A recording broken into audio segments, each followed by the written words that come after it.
Happy Christmas, everybody. This is Christmas Day. Here we are. I don't know how many people are going to turn up, but I see some of the regulars. Thank you so much, Sean Donnelly, T&D, Tesla, and everybody else.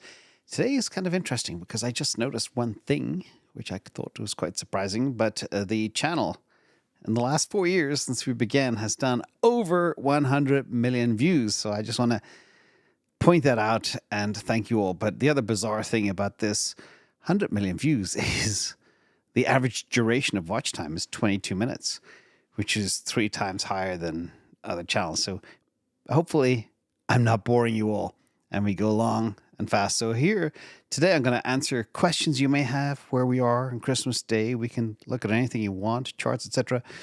Bitcoin shot up a little bit to about 99.3, has come back down to 99,000, and other things are coming back to life as well. So the the market is still active. Shark Lever and again, T&D, Tesla, Sean Donnelly, thank you for all you've done in K8 this year. But let's start with, I don't know, a couple of questions. It's Christmas Day. Hopefully there's lots of peace out there and stuff like that. And we have some shark livers here.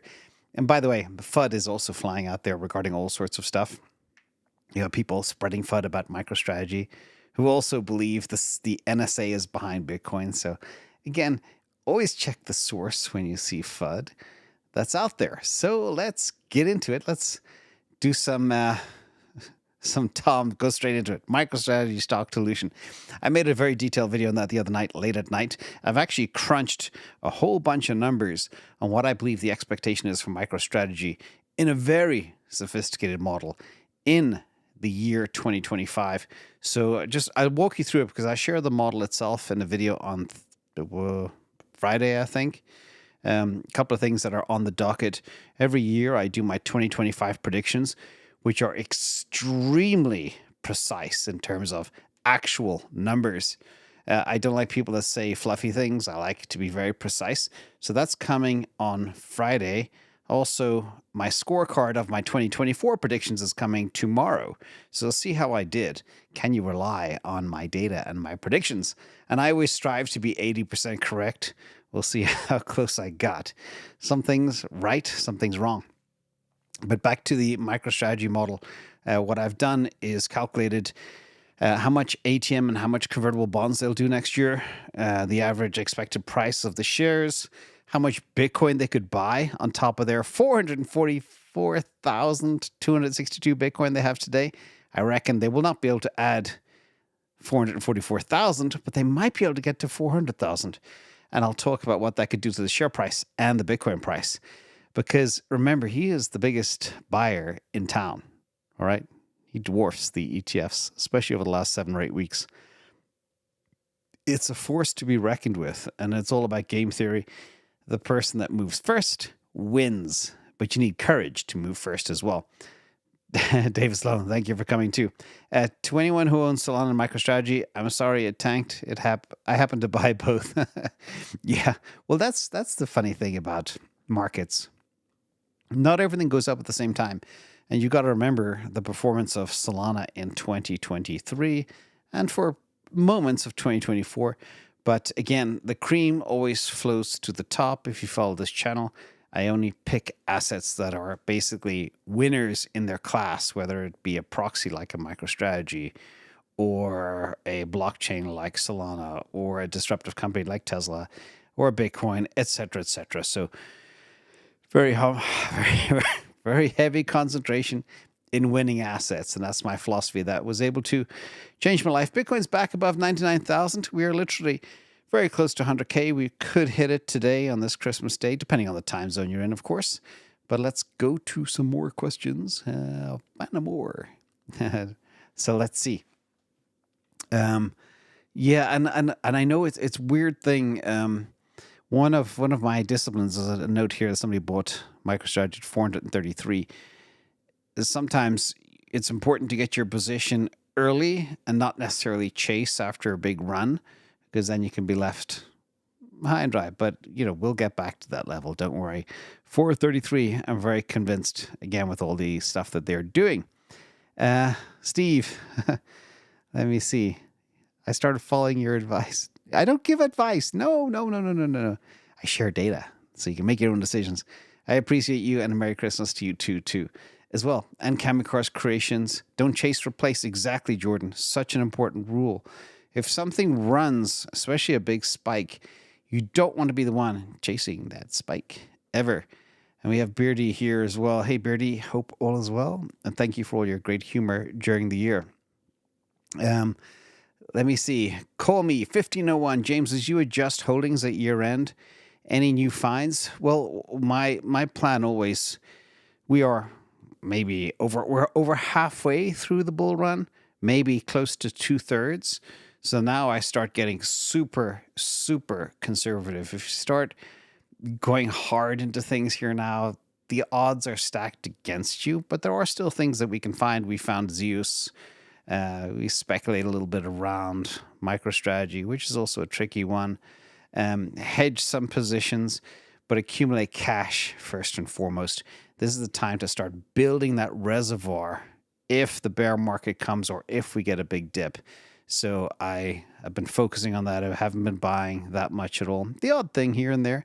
And still, Solana under $200 is a good deal. I still believe it is the most undervalued crypto out there. But nibbling, again, you're not going big into positions like you do in the bear. You just go so hard in the bear, but during where we are at this stage, 2/3 through the bull, you take your foot off the gas and you coast.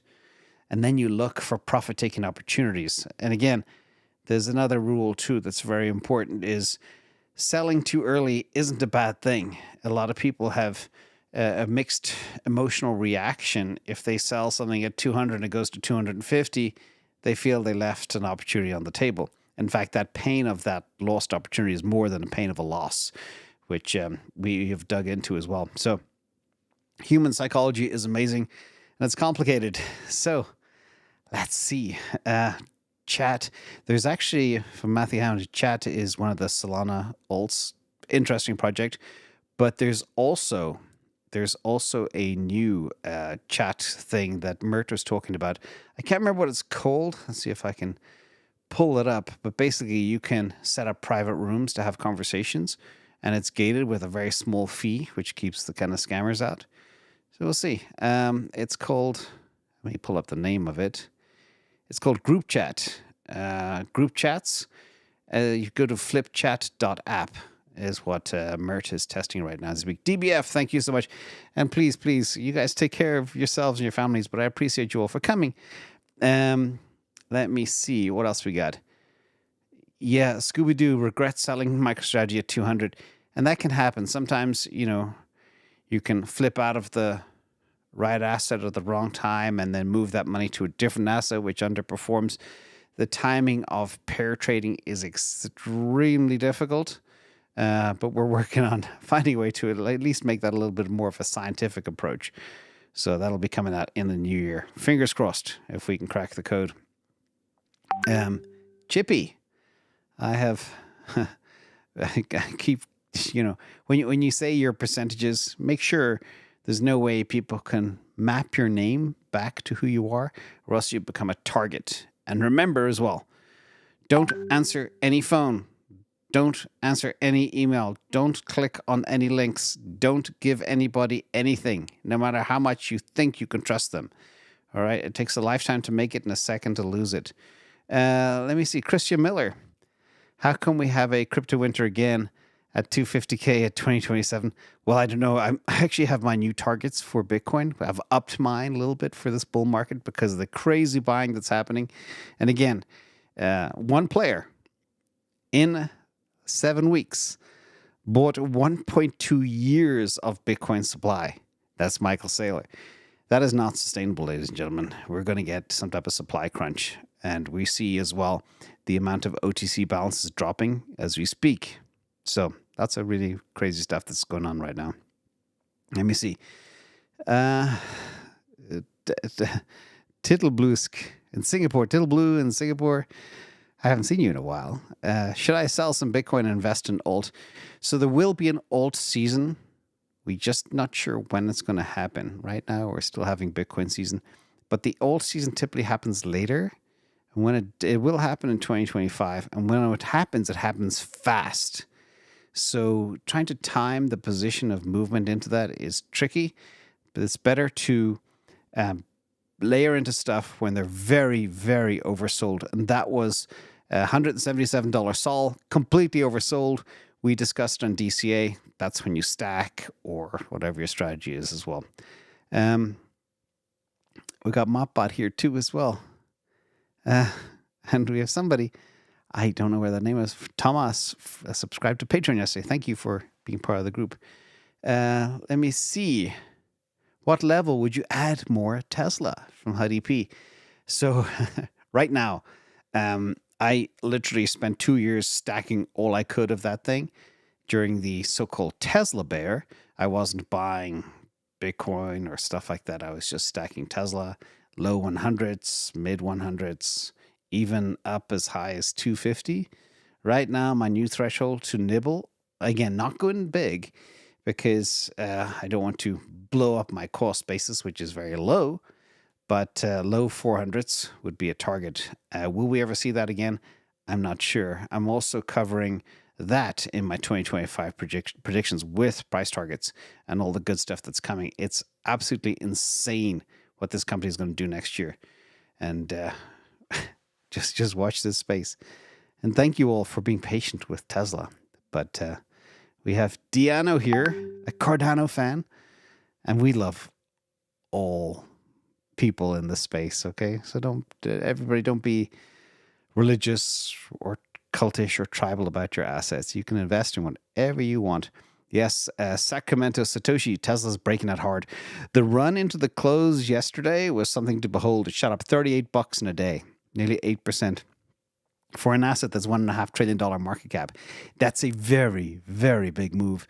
And I did say we're going to get to 3 trillion, which would kind of equate to NVIDIA market cap, but I didn't expect us to get halfway there. We went from 600 billion to 1.5 trillion in a very short window of time. And the future is good. And yeah, Tesla was a winner this year. Tesla, yes, but it didn't happen until November 5th. That's the interesting thing too. And so that overhang of the lawfare is gone, which is amazing.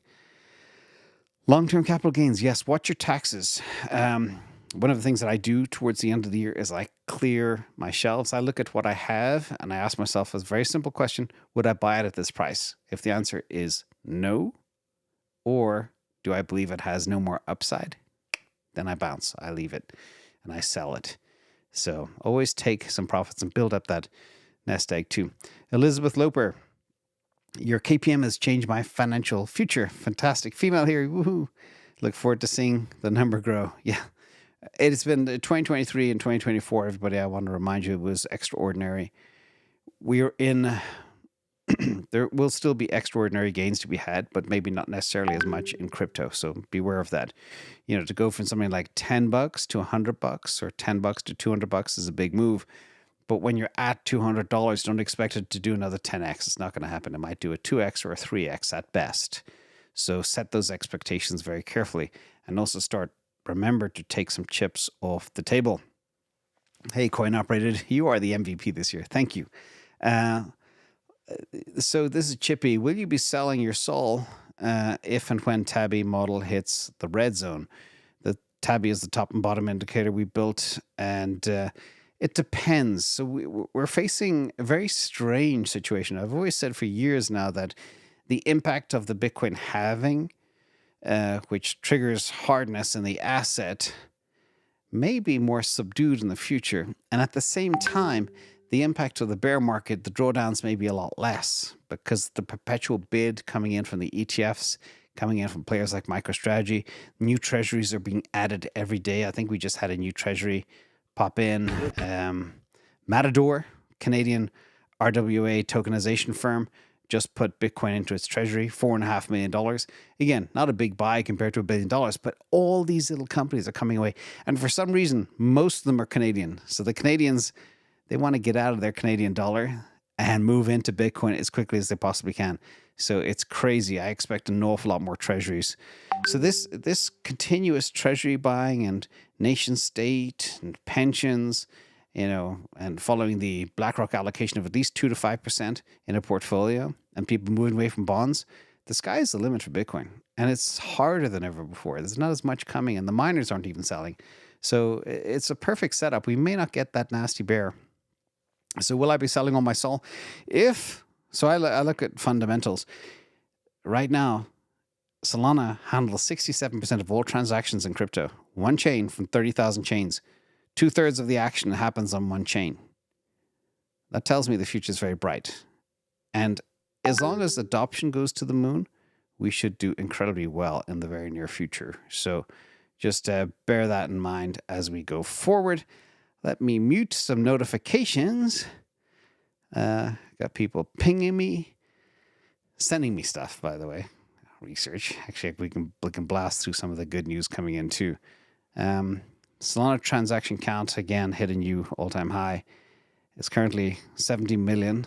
That's up 75.17%. And it's just, the growth is crazy. And you still have chains that have huge market caps that don't even do 1,000th of the transactions.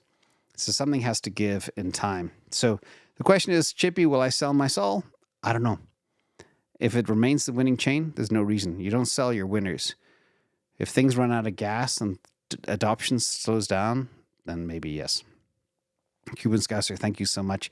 I'm going to check and see if the team pulled in any cool questions. Oh, yes. Thank you so much as well. Daryl Anderson, my New Year resolution is to be healthier with food and workouts so I can be around when Tesla and Solana Firedancer takes the world. Yes, I expect Firedancer to go live next year. And remember, everybody, health is wealth. I want you all buy a Fitbit, make sure you get 10,000 steps a day, and eat super healthy. If you can't determine what food you're eating because it's processed, don't eat it. All right, especially in the United States where the food is really bad, really bad. Ange76, newbie here, joined Patreon last week. Is the play stacking cash for dips or still buying some? We buy stuff, but we want to be at least 7% cash at this stage of the market. So imagine you've got a $100,000 portfolio. I want to see 7,000 in cash at least. And, be extremely cautious with positions. If there's always a buying opportunity out there, you got to wait for it. Again, like Solana under 200. That's very reasonable. It's going to 360, maybe 500. So the returns are still there, but we still buy stuff. And again, I share every move I make, as you'll see in Patreon too. Atul Chowdhury, what's the latest by which all funds for QQQ must buy MicroStrategy? I think they have to get most of it on the 23rd, and then plus or minus 3 days after that. So we'll see some buying. The problem is the ATM. If Sailor's selling into the buying, the net effect will be low. But I think if I was Sailor and I was managing his account, I would want the stock price of MicroStrategy to be strong into the year end so he can boast about the gains for fiscal 2024. So I'd slow down on the ATMing right now and start again in January. Who knows if I'm right or wrong? That's what I would do if I was him. Let me see. Is there seasonality to pair trading from Limitless Adventures? Can we utilize pair trading in the bull? You can utilize pair trading in the bull, in the bear, etc. So right now we're predominantly long in positions. In the bear, you go predominantly short. So imagine something's going to go from $100 to $200.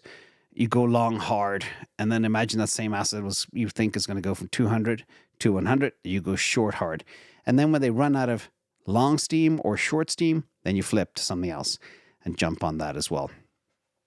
David Sloan, is the Bitcoin bear is curtailed in 2026? Would this also apply to the bear phases of Solana? So typically what happens is the alt season, when Bitcoin runs first, like it runs first up the hill, it runs out of gas, it slows down, it gets toppy. We know when that toppiness happens. And historically, that's when people rotate out of Bitcoin into altcoins.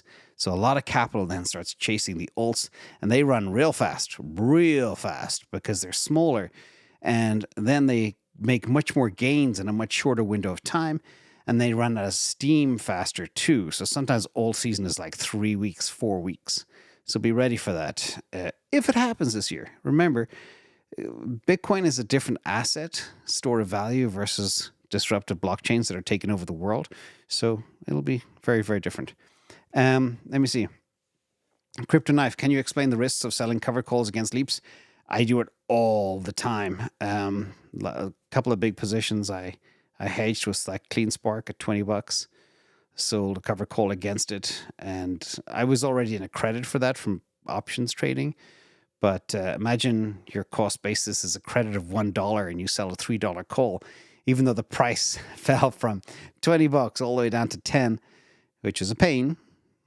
I should have just exited the whole position, but then I incur a lot of taxes, especially because of the credit nature. But instead, that credit now, the $1 credit becomes a $4 credit. So I'm basically, what I like to do is play with the table's money as much as possible. And then if you lose it all, you don't care. Okay, so that's one of the things. So yeah, but you have to watch the chart on when you sell those covered calls. You want to be, very high on the mean reversion, a couple of standard deviations out, and all signals need to say it's really toppy, or after a gamma squeeze or a big short squeeze. That's when you do it. Timo, how long are you planning on being on YouTube? I don't know. It started as a fun experiment, and it went a bit crazy. So, but I enjoy helping people. But the daily videos, that can't go on. And the daily workload of 12 plus hours a day, 7 days a week, every day for 4 years, that can't go on either. So that'll have to slow down. And I'm hoping during the bear market, I can start scaling back. But I'll still always be researching the disruptive assets. What's the next big thing? And helping people get into those things early, because that's where a lot of my time is spent. What's changing in the world? Who is leading that space? Who's going to gobble up everything? If you take like NVIDIA, for example, they run 90% of all AI chips. Winner takes most. Every time and time again, search, winner takes most, Google, which is now being disrupted by AI. So people don't use Google anymore to find stuff. They use AI. It's amazing how that's changed. So Google could be one of those short targets because they're very dependent on search. So we try to look at all the big macro trends, but the key is really to position yourself early, like MicroStrategy. Nobody had a clue what it was in September 2020, except one guy. So anyway, get in early, get in hard. That's key. How long on YouTube? I don't know. I see some people out there that are doing it in their 70s. But again, I can't be working. I'm already long retired. I can't be working at this pace forever. So we'll see. Noah Cockcroft, if MicroStrategy creates a perpetual bid for Bitcoin, won't it always be undervalued? Yes. So there'll always be a time lag. If the NAV premium is more than 1 and they're selling shares to buy Bitcoin, which will in turn drive the price of Bitcoin up, the NAV will be accretive to the sats per share that you have per share. But there sometimes can be a time lag between the selling of the shares and the buying of the Bitcoin and then the appreciation of the Bitcoin. But with the amount, like I'll show you my crazy numbers on Friday that I have planned for in my top 2025 25 predictions. It's not by accident, it's 25 predictions. They're very specific. Watch that video on Friday. It's going to be fascinating. A lot of work goes into that, like months of work goes into planning that video. So yeah, the perpetual bid is a big thing. All in percentage. Joining Patreon January 1st. Yay. DCAS is also a good move for this beginner. Yeah, it's basically we give it away. It helps people optimize their basically DCA strategy. It's called DCA on steroids. And instead of DCA, it optimize it. But you got to pick a couple of assets and use it across those assets at the same time. It's very important. So it'll keep you out of things when they're pricey, and it'll help you double down on things when they're cheap. So for example, if you are DCAing into Solana, Tesla, MicroStrategy, Bitcoin, it'll optimize the buys for you. If you're dropping $100 a week or $100 a week per asset or $400 a month, whatever it is, it'll really help with that. Let me see. Hai Thin Nguyen must be from Vietnam. Wouldn't AI and robots make it possible to work remotely from at home without needing to be 10 hours at the workplace? It already is happening. 90% of the US government workers don't go to the office anymore. All the US government offices are empty. Some people have never turned up to a meeting or an office in 4 years. That's US government workers. And that's a fact. That's a real fact. A lot of other companies, if you are in a job where collaboration is required, you will need to go to an office. If you're in a job where it's not and you're an individual contributor, you don't need to go to an office at all. But AI will also bring about a lot of change. As Elon Musk said the other day, by 2028 to 2030, the combined intelligence of AI will far exceed mankind.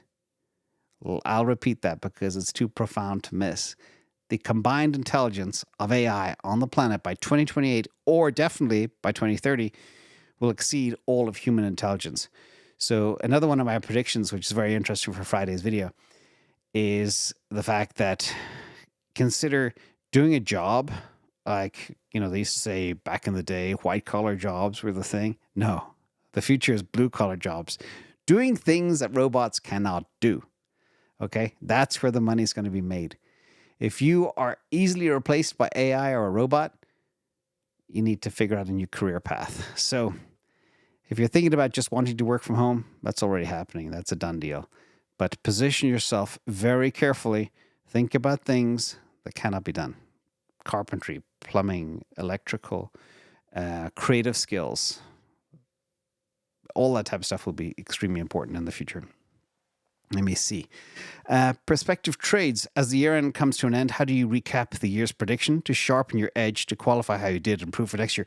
I do that every year. So tomorrow's video is my scorecard. I measure myself. I measure my success ratio. How accurate was I? How off was I? And I do this every single year. You can see my previous years. I do like 2023 predictions, 2024 predictions, then the scorecard a year later, how I did. And it's fascinating to see. But it's very, very important to make a plan. Okay? Stick to it unless you think the plan is wrong. Then revise it quickly if you think you're going down the wrong path. But always measure yourself. Always record how often you win, how often you lose. Like anything else. If you don't make adjustments to your strategies, or if you're unaware of where you're making mistakes, it's a really bad thing. So I measure everything. That's just my nature. And I also hate, absolutely nothing annoys me more than making the same mistake twice. And you can always better yourself in life if you continue to improve yourself. And sometimes the biggest learning, the best learning, is when you make a big blunder. And that causes you pain, real pain, because you will never make that mistake again. Very important. Very important. I had one of those when I was 21. I was very lucky, and I said to myself, I'm not going to lose again. Never, never. And I spent all my time sharpening my skills and learning so I'd never fall into that trap again. But we still make mistakes. I mean, markets, one thing I do want to say is markets are there to rip your face off.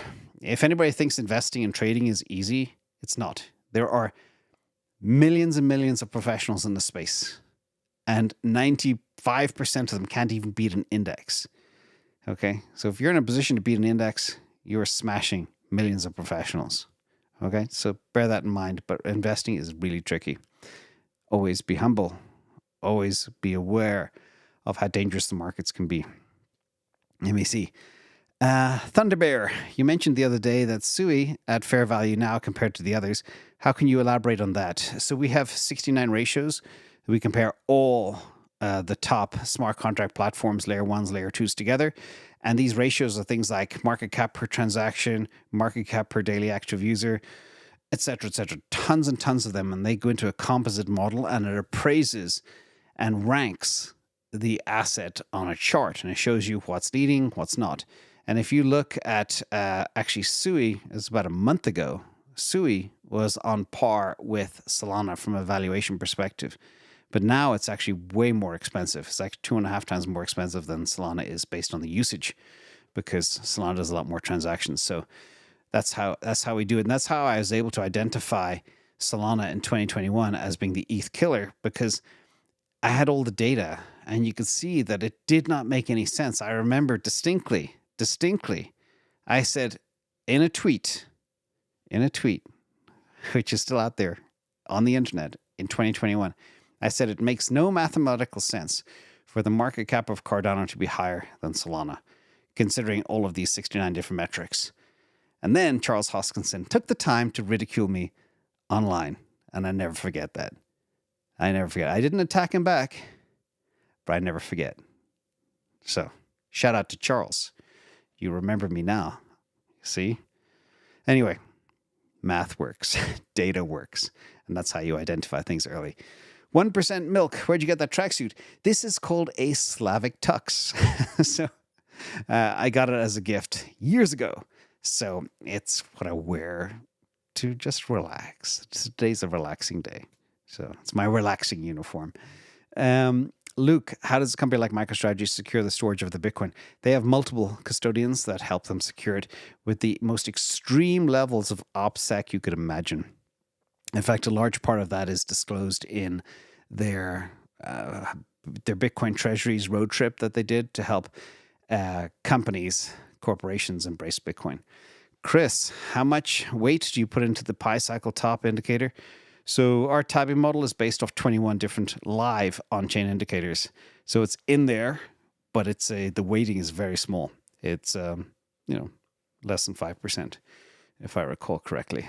Last question, because people are shouting at me. I got to get out of the office. So sorry, everybody.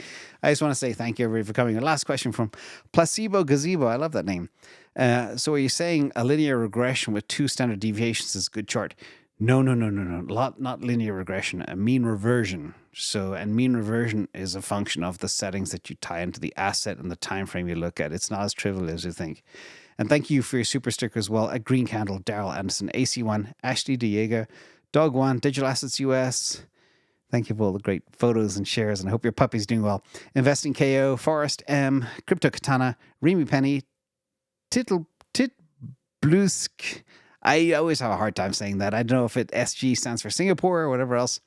Shark Lover, David Sloan, The Great Escape, Super Soul Man, Thunder Bear, Kamikaze Creations, Bottle of Red, Piper, Crypto Last Outpost, Mary Magdalene, I love that name too, Anglo Blackson, cheers buddy, thank you for all you do, and I'm very proud of you, by the way. And Dude Face, and Dial Up Dan is here too, and Andy in Australia, people from all over the world. Happy holidays, everybody. Enjoy it. I'll be back tomorrow with my scorecard where I will measure myself and my predictions last year. And the next day, you'll see my 2025 predictions. Do not miss that, because I'm not one of these guys that says like fluffy stuff. No, these are extremely precise predictions. And we'll see again next year. I'll measure myself again. And I strive to be 80% correct. Never let perfection be the enemy of the good. But if you are 80% right in investing, you will crush it. As long as you allocate correctly. You don't want to be wrong 20% of the time, but have 80% of your assets tied up in that, okay? Allocations matter. Allocations are the most important thing in investing. Stay safe out there. Start stacking some cash.